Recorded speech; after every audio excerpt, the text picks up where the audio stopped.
বন্ধু আমার, নওজোয়ান সাথীরা, বাবারা, সবার কাছে বলি, এভাবে কেন সমাজ ছেড়ে দিলেন, ঘর ছেড়ে দিলেন, পরিবার ছেড়ে দিলেন? কি করছেন আপনারা? আপনারাই করতেন পারেন। এই এক সেট সোফা, 6টা চেয়ারওয়ালা, একটা ডাইনিং টেবিল, একটা ফ্রিজ, আর কয়টা কাচের প্লেট, লবণের বাটি, চায়ের কাপ, 2টা আলমারি, 4টা খাট, আর টাইলসওয়ালা একটা বাসা, 4টা রুম, 2টা বাথরুম। এই সামান্য কদ্দুর মিলাইতে গিয়া 60 বছর শেষ করে দিলেন।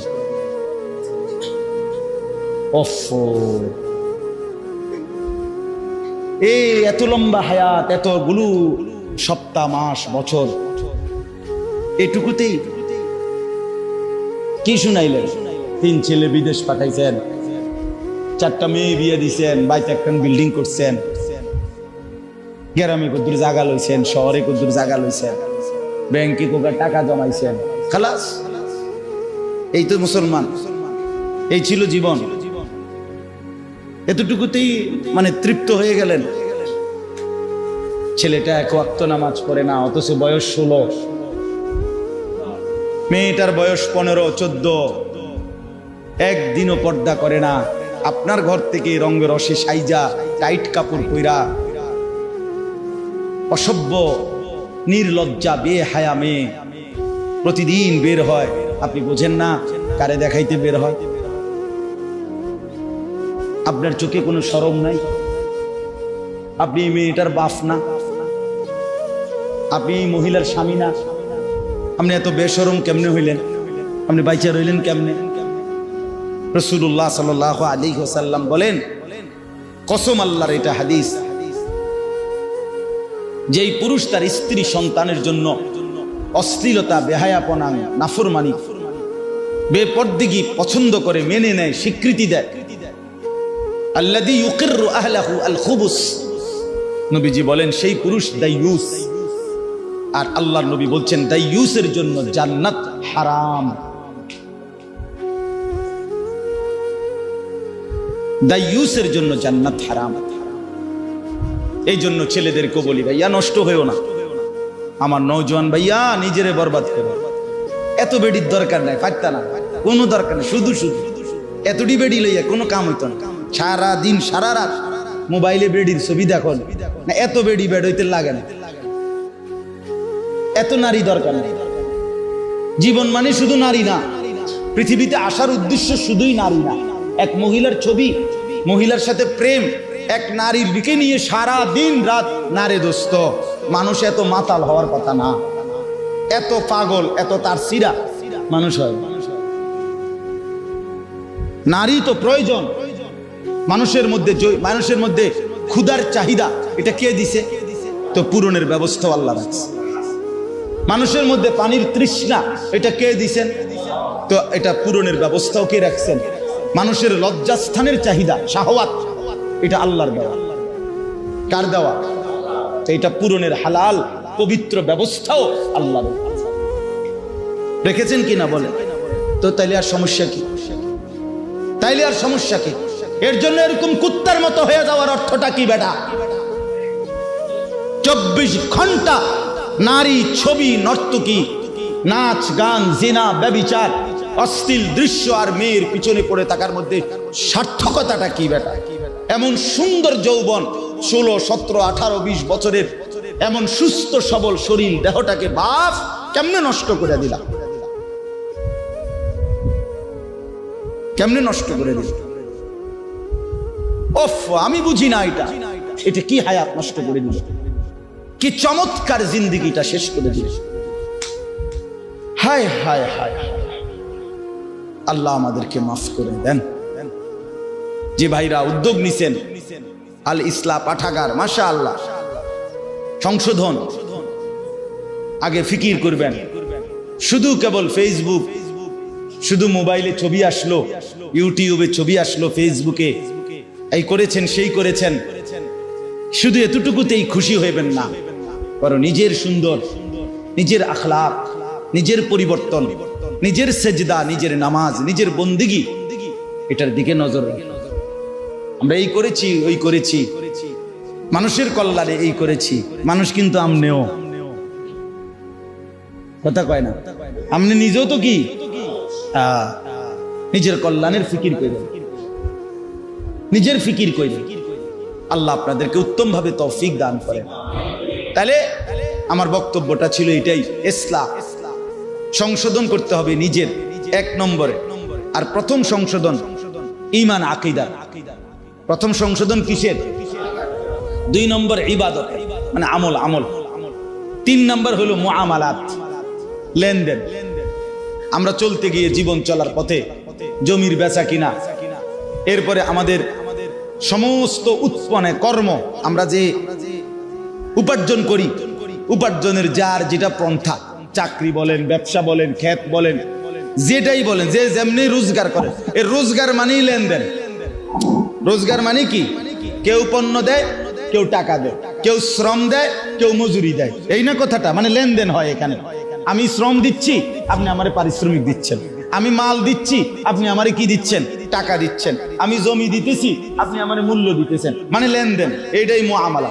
এইটাকেও সংশোধন করা আছে। এটার মধ্যে কোনো হারাম আছে কিনা, সুদ আছে কিনা, ঘুষ আছে কিনা, অবৈধ উপার্জন আছে কিনা, হারাম আছে কিনা, এটাকে বাছাই করে সংশোধন। আপনি যেমন কোম্পানি বলছে আপনারা এভাবে আমরা কিস্তি দেব, আপনার থেকে এভাবে টাকা নেব, আপনি এটা তো কোম্পানি না বলছে। আপনার উচিত একজন আলেমে দ্বীনকে জিজ্ঞেস করা যে হুজুর, আমার দোকানের ব্যবসাটা হলো এই, আমারে এই কোম্পানি এভাবে মাল দিতে চায়, এভাবে টাকা নিতে চায়, আমার এটা দেওয়া নেওয়া ঠিক হবে কিনা? এটা কি 10টা মিনিট, আধা ঘন্টা একজন আলেমের কাছে জিজ্ঞেস করে নেওয়া যাইতো না? কথা বলেন না কেন? না, কিন্তু আপনি দেখেন এটা জিজ্ঞাসা করতে রাজি। আমার সম্পদের উপরে এটা জিজ্ঞাসা করা উচিত যে আমার লেনদেনটা সহি কিনা। এই যে আমাদের সমাজে যুগ যুগ ধরে বন্ধকের যেই সিস্টেম আজও বদলানো যাচ্ছে না, অথচ এটা 100 যে আধা 30 শতক 20 শতক আধাকানি জমি আমনে আমি দিলাম, আর আমনের থেকে আমি 50,000 টাকা নিছি বা 1 লাখ টাকা দিছি, বিনিময়ে আমনের কাছে আমি 20 শতক জমি কি রাখছি? বন্ধক রাখছি, আর আমনের থেকে আমি টাকা নিছি 50,000। এখন আমাদের দেশের নিয়ম কি, যে যতদিন পর্যন্ত এই 50,000 টাকা সুদ না করবে, এবারে না দিতে পারবো, অতদিন এই 20 শতক জমি উনি ভোগ করবে। এটা না নিয়ম? এটা 100 হারাম, 100 হারাম, হারাম হারাম হারাম। এটা হারাম ব্যাপার, হারাম খাইলা তুমি, হারাম খাইলা। যদি বলেন ওমা আপনি নতুন করে এই কথা কইলে হইব নি হুজুর? না, আমি নতুন করে কইলে হইতো না, জানতা আপনি আপনার ফুরান কথা খায়েন, অসুবিধা, আপনার মানা করছি, আমি তো জামুগা। এখন বয়ান শেষ হইলে তো আমার গাড়ি রেডি, আমি দৌড় কুমিল্লা, আমি কিত্তাম আপনার কান্দে লই বয়ে থাকতাম। আপনারে বললাম। হ্যাঁ, এবার যদি আপনি বলেন না হুজুর এটা হারাম না, আপনার কাছে হুজুর আছে, অন্য কেউ বলছে এটা জায়েজ, তাহলে কে বলছে আমারে জানাইলে এরপরে আমার বিচার যেদিন হবে সেদিন আমি বটনি লাগাবো আপনার সামনে কানে ধরে, এবং ভিডিও হইব, রেকর্ডিং হইব, সারা দেশ দেখবো। আপনি বিচারের ডেট ঘোষণা দিয়ে আমি আমু বলে। তাহলে কথার কথা একটা উদাহরণ দিলাম, অসংখ্য গাছের ফল, পুকুরের মাছ আপনার আন্দাজের উপরে বিক্রি করে ফেলে। ও বল মানে মুকুল বের হইতে হইতেই কি বিকচেলা ফল বিক্রি করে ফেলে। তো এটা কি হালাল না হারাম জিজ্ঞেস করছে? ওদের এমনি তো চলতে আছে, এমনি চললে এমনি তো কত মানুষে বিড়ি খাইতে, এই জন্য সবাই বিড়ি খাই যাবো নাকি? কত মানুষে তো টেলিভিশন দেখতেছে, তো এই জন্য বুঝি টেলিভিশন জায়েজ হয়ে গেছে, নাটক সিনেমা দেখা কি হয়ে গেছে? জায়েজ হয়ে গেছে। তাইলে অনেক মানুষ কোনো গুনাহ করলেই সেটা কি হয়ে যায় না, হালাল হয়ে যায়। আল্লাহ আমাদেরকে বুঝ দান করেন। আপনি যদি বলেন বন্ধকের এই সিস্টেম সঠিক বানানোর কোনো সিস্টেম না, মানে এই লোক কি করবো যে 20 শতক জমি ওনার কাছে যে আমি বন্ধক রাখলাম, তো এটা কি করবো উনি? এটা আমনে কি করবে, এটার একটা বুদ্ধি আছে, এটা আমি বলতাম না। আমি আমনের দরকার হলে আমনে হুজুরের জিজ্ঞেস, আমি অন কইতাম কেন না, কি লেগে বলবো আমি না, জানার দরকার না, যার দরকার হে জিজ্ঞাসা। কষ্ট করে আলেমদেরকে জিজ্ঞাসা করলেই ওনারা হালাল তরিকা কি, বৈধ পন্থাটা কি সেটা বলে দিই। কথা বুঝছেন কিনা বলেন? প্রত্যেক পন্থারই বিকল্প হালাল পন্থা আছে, আছে কিনা বলেন না কেন? মদের বিকল্প মধু আছে, বুঝেন না? সুদের বিকল্প ব্যবসা আছে, হালাল ব্যবসা। আল্লাহ এই জন্য বলছে আমি সুদে না হারাম করছি, কিন্তু ব্যবসাকে তো হালাল করছি। তাহলে বিকল্প হালাল পদ্ধতি আছে কিনা বলেন? আচ্ছা, আপনি জেনে নিবেন। 3 নাম্বার। 4 নাম্বার হলো মুআশারাত, আচরণ, পারস্পরিক আচরণ। মা, বাবা, স্ত্রী, সন্তান, চাচা, মামা, ফুফা, খালু, হ্যাঁ, পাড়া, মহল্লা, প্রতিবেশী, আত্মীয় স্বজন, বন্ধু বান্ধব, চলার পথের পথিক, মুসাফির, এতিম, গরিব, ফকির, মিসকিন, অসহায়, এই সমাজের আমাকে বাদ দিয়ে যত মানুষ, কার সাথে আমার আচরণ কি হবে এটা জানা, এটা ঠিক করা, এটাও আমার সংশোধনের অংশ। কথা বুঝছেন? মার সাথে আচরণ যা, স্ত্রীর সাথে আচরণ তা কেমন, সন্তান ভাইয়ের সাথে কেমন, নিকট আত্মীয়ের সাথে আচরণ কেমন, দূরের আত্মীয়ের সাথে আচরণ কেমন, এইটার স্তর জানা চাই, এটার স্তর জানা চাই। মাকে প্রাধান্য দিয়ে স্ত্রীকে জুলুম না করা, স্ত্রীকে প্রাধান্য দিয়ে মার উপরে জুলুম না করা, প্রত্যেককে তার হক আদায় করা। এই আল্লাহ আমাদেরকে বুঝ দান করেন।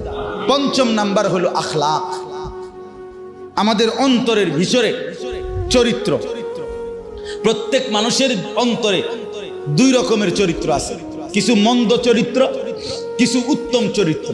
মন্দ চরিত্রগুলো সরিয়ে ফেলা আর উত্তম চরিত্রগুলো নিজের মধ্যে তৈরি করা, সংশোধন করা। যেমন আপনার মনে করেন কৃপণতা, এ মানুষের ভিতরে থাকে, কৃপণতার একটা অভ্যাস, এটা একটা মন্দ চরিত্র, এটা দূরে সরানো উচিত। দানশীলতা, পরোপকার, এটা একটা উত্তম চরিত্র, এটা আনয়ন করা উচিত। পরের গীবত, পরের প্রতি ঈর্ষা, মানে কারো কিছু ভালো দেখলেই গাও জ্বলা, হিংসা, ঈর্ষা, হিংসা, এটা একটা কি মন্দ চরিত্র। অপরের কল্যাণ দেখে খুশি হওয়া, এটা একটা উত্তম চরিত্র। তাহলে ওই মন্দটা সরানো, উত্তমটা আনা, এটা আমাদের দরকার। তাহলে আমি অল্প কথায় বললাম, 1 নাম্বার আমাদের ঈমান আকীদা সংশোধন করা উচিত, 2 নাম্বার ইবাদত আমল সংশোধন করা উচিত, 3 নাম্বার লেনদেন সংশোধন করা উচিত, 4 নাম্বার পারস্পরিক আচরণ সংশোধন করা উচিত, 5 নাম্বার আখলাক মানে ভেতরের চরিত্র সংশোধন করা উচিত। তাহলে ইসলাহি মাহফিল এবার বলেন তো কি পরিমাণ দরকার? কথাটা বুঝছেন কিনা বলেন? এগুলো একটা একটা করে ধরে ধরে ধীরে ধীরে ঠিক করা দরকার, শোনা দরকার, বুঝা দরকার, সংশোধন করা। এই জন্য আমি অনুরোধ করলাম, যেই ভাইরা আলহামদুলিল্লাহ উদ্যোগ নিছেন, আজকের মজলিসও সাজাইছেন এবং আপনারা ভিন্ন আরো আয়োজনও করছেন, আপনাদের এই সব আয়োজনে আল্লাহ তাআলা বরকত দান করেন। আর আপনারা যারা মসজিদের কমিটি আছেন, মসজিদের ইমাম সাহেব, খতিব, মুয়াজ্জিন সাহেব আছেন এবং মহল্লার মুসল্লি আছেন, আপনাদের কাছে অনুরোধ, আলহামদুলিল্লাহ আপনাদের ফেনী সমৃদ্ধ এলাকা, ফেনী জেলা ওলামায়ে কেরামের জেলা, ওলামায়ে কেরামের জেলা, উপযুক্ত আল্লাহওয়ালা মুত্তাকি ফরহেজগার ওলামায়ে কেরাম আলহামদুলিল্লাহ আছে এখানে। এই জন্য আপনারা মাঝে মাঝে 2 মাস পরে পারেন, 3 মাস পরে পারেন, এরকম ইসলাহি মজলিস করার চেষ্টা করবেন। জনপ্রিয়তা কোনো জরুরি না, কোনো বক্তার জনপ্রিয়তা আছে, উনি আইলে কিছু লোক বেশি হইব না, এই জনপ্রিয়তার মোহ এটা ঠিক না। আমার জনপ্রিয়তা মূল মাকসাদ না, সংশোধন মূল মাকসাদ। কথা বুঝছেন কিনা? এই কাজেই 50 জন হোক, 20 জন হোক, 10 জন হোক, মুসল্লিরা আপনাদের যদি একটা একটা ওযু, গোসল, নামাজ, সূরা, কেরাত, দোয়া, কালাম, আপনাদের ঈমান আকীদা লেনদেন ধীরে ধীরে সুন্দর হয়, ঠিক হয়, সামান্য একটু খেয়াল করলে হয়তো অনেক কিছু ঠিক হয়ে যাইত, কিন্তু আপনি খেয়াল করছেন সেজদার মধ্যে পিছন দিয়ে যদি 2 ঠ্যাং উঠতে যায়, দোনো পাও একসাথে উঠে যায়, নামাজ একেবারেই বাতিল, নামাজ আর হবে না। ওই নামাজ সৌ সেজদা দিলে হইতো না, নামাজ এটা একবারে বাতিল। এখন আমি নিজ চোখে দেখছি, আপনারা একটা দিন একটা মসজিদের সেজদার পরে এটা ভিডিও করাইয়া দেখেন যে পিছি দিয়ে কিতা হয়। কথাটা আমার বুঝছেন? অথচ এটা একটা ছোট্ট বিষয় যে আপনার এটা মনে রাখা যে আমার দোনো পাও যেন অবশ্যই মাটির সাথে, ফ্লোরের সাথে কি করে থাকে, লাইগা থাকে। তো এটা যদি আমার কারো যদি এই বেখেয়ালে উঠে যায় সবসময় এই অভ্যাস, তাহলে উনি যে এটা ঠিক করে নাই, তো উনি হাসরের ময়দানে গিয়ে দেখবো ওনার কোনো নামাজ নেই, কিন্তু উনি তো পড়ছিল, কথা বুঝেন নাই আমার, কিন্তু কিন্তু ঠিক করে নাই। তাহলে মুশকিল কিনা বলে? মুশকিল। এরকম অনেক বিষয় আছে। এই জন্য আমি বলবো আপনারা উলামায়ে কেরামকে দাওয়াত করে এনে মসজিদের ইমাম সাহেব, খতিব সাহেব, ওনাদের বয়ান, এগুলোর দ্বারাও জুমার বয়ান পরিবর্তন শেখার নিয়তে শুনবেন। জুমার নামাজের বয়ান 52 সপ্তাহ জুমার বয়ান হয় এক বছরে, মানুষের সংশোধনের জন্য যথেষ্ট।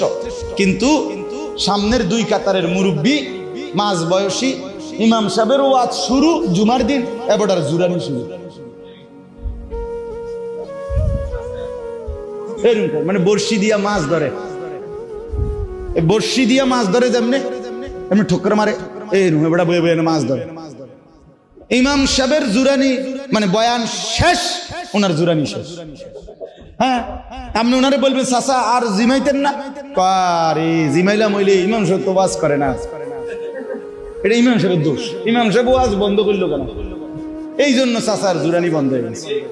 আর পিছনের ছেলেরা এই ঠেলা ঠেলি, ধাক্কা ধাক্কি, রসিকতা, মোবাইল অথবা দুষ্টমি, ফালতু কথা। আহা, তাহলে পিছনের এই নওজোয়ান এদেরও এই আল্লাহর কথার থেকে কিছু দরকার নাই, সামনের এই জিমাইনা গলার কাছেও দরকার নেই। তো আল্লাহর কথা শুনবে কে, শিখবে কে, জীবন সাজাবে কে?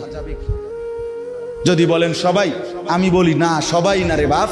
সবাই যদি এই সমাজে পচে যেত, নষ্ট হয়ে যেত, তো আসমান, সূর্য আর চন্দ্র আর উঠতো না। কিছু ভালো মানুষ, কিছু নেককার, কিছু চরিত্রবান, কিছু দিনদার, কিছু আল্লাহওয়ালা, কিছু তাহাজ্জুদ গুজার, কিছু সেজদাওয়ালা, কোরআন পড়নেওয়ালা আছে বলেই তো সূর্য উঠে, চাঁদ উঠে, রাত আর দিন আসে, আল্লাহর দয়া হয়। সিটার বাটপার, সুদখোর, ঘুষখোর, হারামখোর, মদখোর, নেশাখোর, জুয়ারি, তাদের জন্য সূর্য চন্দ্র ওঠে না, আল্লাহকে যারা সেজদা করে তাদের কারণে। অতএব দয়া করে, মেহেরবানি করে হায়াত কাজে লাগান, সময় কাজে লাগান, জিন্দেগি কাজে লাগান। আমি শুধু আয়াতের তরজমাটা বলি, এটাই কথা। ইন্না ইদ্দাতাশ শুহুরি ইনদাল্লাহি 12 শাহরান, আল্লাহ বলেন ফি কিতাবিল্লাহি ইয়াউমা খালাকাস সামাওয়াতি ওয়াল আরদ।